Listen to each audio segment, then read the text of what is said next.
അയോധ്യയിൽ പ്രാണപ്രതിഷ്ഠയ്ക്കായുള്ള ശ്രീരാമ വിഗ്രഹം തിരഞ്ഞെടുത്തു. കർണാടക സ്വദേശി അരുൺ യോഗരാജാണ് വിഗ്രഹം നിർമ്മിച്ചത്. കൃഷ്ണശിലയിലും മാർബിളിലും തയ്യാറാക്കിയ രാംലല്ലയുടെ 3 ശില്പങ്ങളിൽ ഒന്നാണ് പ്രതിഷ്ഠയ്ക്കായി തിരഞ്ഞെടുത്തത് എന്ന് ക്ഷേത്രം ട്രസ്റ്റ് അറിയിച്ചു. അയോധ്യയിൽ രാമക്ഷേത്രത്തിൽ പ്രാണപ്രതിഷ്ഠയ്ക്കായുള്ള രാംലല്ലയുടെ വിഗ്രഹം തെരഞ്ഞെടുത്തതായി ശ്രീരാമ ജന്മഭൂമി തീർത്ഥക്ഷേത്ര ട്രസ്റ്റ് അറിയിച്ചു.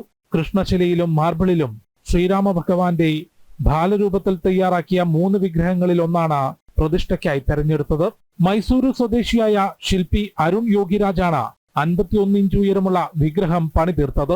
അരുൺ യോഗിരാജിനെ കൂടാതെ ഗണേഷ് ഭട്ട്, സത്യനാരായണ പാണ്ഡെ എന്നിവരുടെ ശില്പങ്ങളും ട്രസ്റ്റ് അന്തിമഘട്ടത്തിൽ പരിഗണിച്ചിരുന്നു.